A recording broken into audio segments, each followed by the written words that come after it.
কদিন আগে হাওড়ার পুলকার দুর্ঘটনা, সেই পুলকার দুর্ঘটনায় 3 পড়ুয়ার মৃত্যু, সে এক ভয়ানক ব্যাপার। তারপর থেকে দেখা যাচ্ছে পুলকার অনেক জায়গাতেই বেআইনিভাবে চলছে। আর এবার একটা পুলকারে ধাক্কা মেরে দিল একটা বাস বাঁকুড়ায়। দেখুন একবার, বাসটি পিছন দিক থেকে ধাক্কা মারে পুলকারে,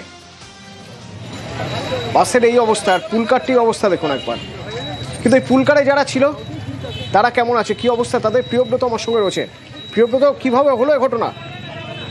দেখো, বেসরকারি মাধ্যম স্কুলের পুলকার, এবং সেই পুলকার থেকে 8 জন পড়ুয়াকে নিয়ে তারা রওনা দিয়েছিল বাঁকুড়ার পাঁচপুরের উদ্দেশ্যে। সেখানেই দেখা যায় যে বাঁকুড়ার তামলিবাঁধ এলাকায় যখন এই 4 মাথার মোড় ক্রস করছিল পুলকারটি, অন্যদিক থেকে আসা একটি বাস, বেসরকারি বাস, তাকে ধাক্কা মারে এবং পুলকারের বাঁ দিকের যে অংশ, সেই অংশ কিন্তু ব্যাপক ক্ষতিগ্রস্ত হয়েছে। অন্যদিকে যারা পড়ুয়া ছিল 8 জন, তারাও অল্প বিস্তর লেগেছে, কিন্তু কারো গুরুতর নয় সব চোট। এবং স্থানীয় মানুষজন তারাই কিন্তু প্রথম বেরিয়ে আসে এবং পুলকার থেকে তাদেরকে রেস্কিউ করা হয়। পরবর্তীকালে তাদের যে অভিভাবক রয়েছে তাদেরকে ফোনও করা হয়, এবং তারা অভিভাবকরা আসার পর তাদেরকে অল্প বিস্তর চোট রয়েছে তাদেরকে ডাক্তার দেখিয়ে তাদের হাতে তুলে দেওয়া হয়। কিন্তু এই যে এখানটা ঘটনাটা ঘটেছে, যে 4 মাথার মোড়, সেই 4 মাথার মোড়ে কেন ট্রাফিক ব্যবস্থা নেই, বা কোনো ব্যারিয়ার কেন নেই, বা কোনো স্পিড ব্রেকার কেন নেই, এই দাবিতে কিন্তু সরব হয় স্থানীয় বাসিন্দারা। তারা পুলিশ এবং ট্রাফিক গার্ড যখন এই এলাকায় আসে তারপরে কিন্তু সরব হয়, এবং পরবর্তীকালে পুলিশের পক্ষ থেকে দাবি করা হচ্ছে ওই এলাকার ব্যারিয়ার দেওয়া হবে এবং এই যে পুলকারের দুর্ঘটনা তা খতিয়ে দেখা হবে। অন্যদিকে যে বাসের খালাসি এবং চালক তারা কিন্তু পলাতক হয়ে যায়, এবং পুলকারকে এবং যে বাসটিকে, এই দুটো ঘাতক বাসকে কিন্তু রেস্কিউ করে পুলিশ নিয়ে আসা হয়েছে।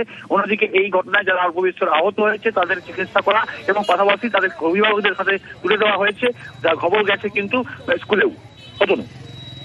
ধন্যবাদ। আমার বক্তব্য এখানে যা হয়েছে, কার ভুল হয়েছে এটা নিয়ে কোনো আলোচনার দরকার না। আমাদের এখানে ট্রাফিকের দরকার, আর কিছু চাই না। এটি ব্যবস্থা করতে হবে। না, ট্রাফিক এখানে নেই, বাকি সব জায়গায় ট্রাফিক। গাড়ি ট্রাফিকটা আমাদের খুবই প্রয়োজন।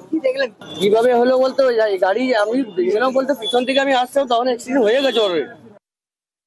ক্রস করে গেছি, একটি বাস এসে একদম রাজধানী এক্সপ্রেসের মতো আমার গাড়িটাতে দুম করে মেরেছে। কতজন বাচ্চা ছিল? বাচ্চা ছিল গোটা 8 জন ছিল। 8 জন। কার কিছু হয়েছে? 8 জন একটু আধটু ঠুকাঠুকি সবাই গাড়ি গেছে।